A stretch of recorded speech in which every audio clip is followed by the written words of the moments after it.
There's something nobody ever told you about the most important moments of your life. They didn't happen when you were chasing them. Think about it. The relationship that actually worked, the opportunity that showed up unexpectedly, the clarity that came in a moment you least expected it. If you stop right now and try to remember, you'll notice that most of the things that truly changed your life arrived after a pause, not at peak effort, not under maximum pressure. But that contradicts everything we're taught, doesn't it? That you need to run faster, do more, push harder. What if that whole logic is wrong? Stay with me until the end of this video, because what you're about to hear may be the most counterintuitive and at the same time most useful thing you'll encounter this week. And I promise that before point number 5, you'll understand why certain things in your life simply aren't moving forward. And there's a specific signal, a pattern that shows up in the life of almost everyone who goes through real transformation that I'll reveal at the end of this video. It's not about productivity. It's not about habits. It's something much simpler and much deeper. You'll recognize this pattern when we get there. There's a mental state that most people never reach, not for lack of effort, but because of effort.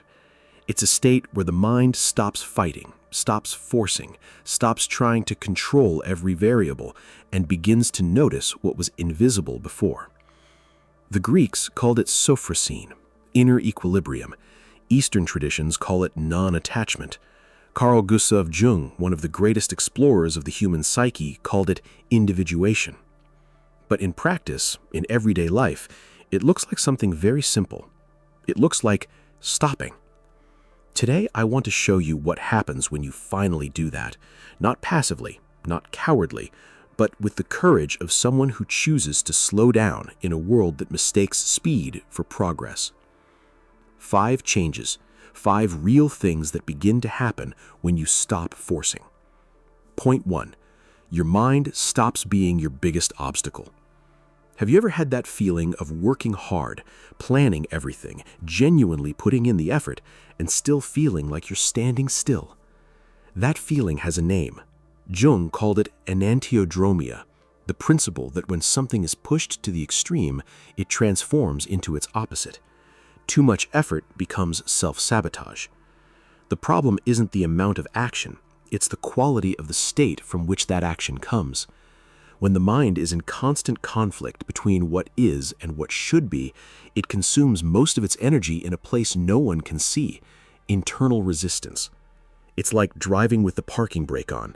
The engine works, the car even moves, but at a disproportionate cost, and moving toward breakdown.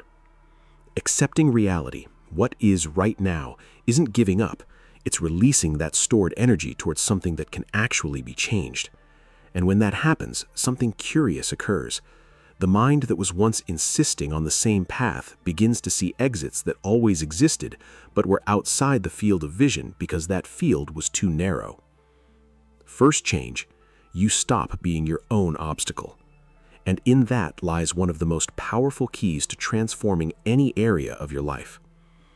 Point 2, you begin to notice what was always there. Something happens to human perception when it's under constant pressure. It narrows. The anxious mind works like a spotlight aimed at a single point, the problem, the fear, the urgency.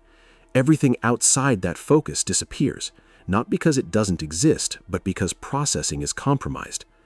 Jung described a phenomenon he called synchronicity, the occurrence of events that, without apparent logical connection, arrive at the exact moment they make sense. Not as magic, but as sharpened perception of patterns that always existed. The conversation with someone that seemed random but brought exactly what you needed. The idea that surfaced in a moment of silence that never would have appeared in the middle of chaos. The door that opened right after you stopped knocking on another. These experiences aren't rare, they're common. What's rare is the internal state that allows you to recognize them. A calm mind doesn't have less information than an accelerated mind. It has more access to the information it already holds. Second change, you begin to hear what life has always been trying to tell you. Point 3, your relationships begin to shift without you doing anything different. Nobody talks about this clearly, but everyone has felt it. There's an energy that certain people transmit that makes you want to pull away, even when they're not saying anything wrong. There's something behind the words that's perceived before logic even kicks in. Jung knew this. He understood that human beings communicate in layers far deeper than the verbal. A person's internal state arrives before their voice does. When someone is carrying unresolved urgency, veiled need, accumulated tension, it creates a field that others perceive instinctively. And people who have balance, who have something genuine to offer, tend to pull away from that field, not out of cruelty, out of self-preservation. Here's the cruel paradox. The more you need real connection, the more that need pushes away exactly the people who could offer it. But when you begin to work on your internal state, when the urgency decreases, when you no longer need to be completed by someone else, something shifts. The right people draw closer, not because you did something strategically different, but because what you project has changed. Relationships built from that state aren't based on lack, they're based on genuine affinity. And those are the only ones that last. Third change, you stop attracting what fills a void and begin attracting what resonates with who you really are. Point 4. Opportunities stop being something you chase. There's a widely held belief that opportunity is proportional to effort, that whoever pushes hardest gets the most. Partially true, effort matters. But there's a point where excess effort begins to undermine the very result you're after. Think about how you act when you're desperate for something, the quality of your decisions, how you present yourself in a conversation, the level of pressure you put into every interaction. The other person perceives that, and when they do, they pull back. The desperate mind doesn't explore alternatives, it forces the path it already chose, and in doing so, it closes its eyes to everything on the side, which is often exactly where the way out was. Opportunities rarely come through the planned path. They appear in conversations that almost didn't happen, in detours that seemed like problems, in doors that only opened because you stopped knocking on another one. To notice these openings, you need an internal state that allows you to see beyond what you were already expecting. Jung spoke about the difference between acting from compulsion and acting from clarity. Compulsion forces and closes. Clarity perceives and opens. When you reach that state, your presence changes. People who have something valuable to offer would rather offer it to someone who is genuinely present than to someone in silent panic. Fourth change, you begin to recognize opportunities where you previously saw obstacles because you stopped looking through the eyes of fear. Point 5. You stop living the life everyone expected of you. This one is the deepest and the hardest to hear. There's a life you built trying to meet what the world expected, and there's the life that emerges when you stop running from yourself. From the outside, the two can look identical, but from the inside, anyone who has lived both knows exactly the difference.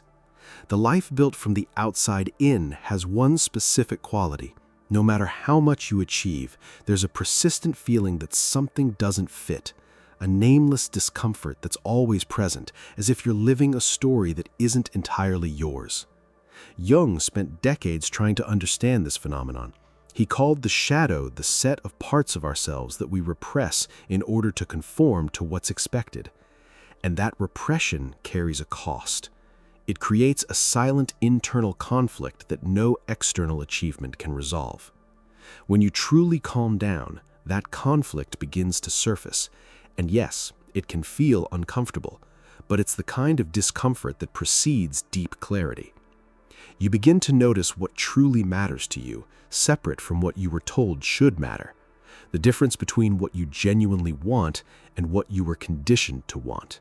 Between the path that is yours and the path you followed because it was expected.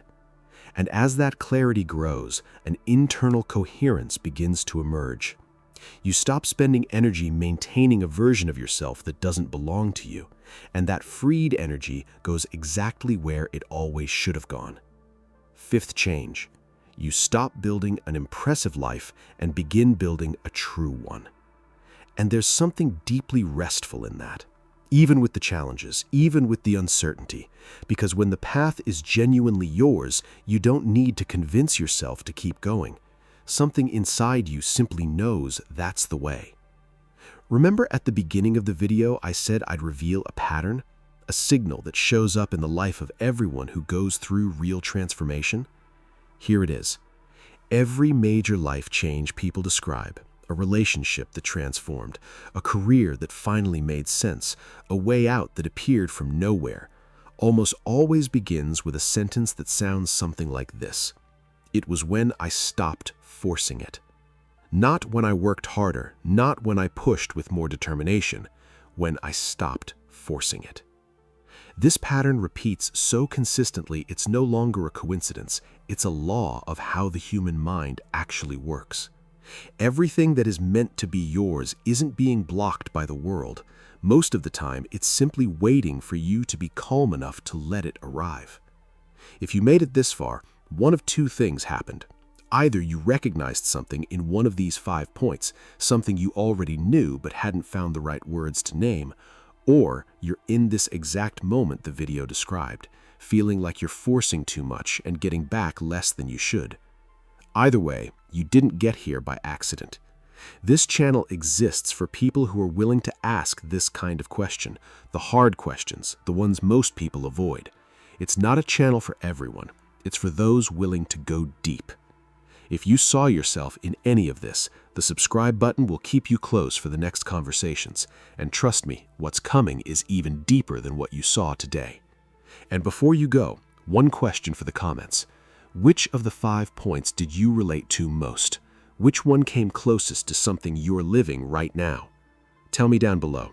I read every comment, and many times the next videos are born exactly from what you all share. If this video made sense to you, leave a like. Not for the number, but because it helps this content reach someone who might need to hear this exactly today. See you in the next one.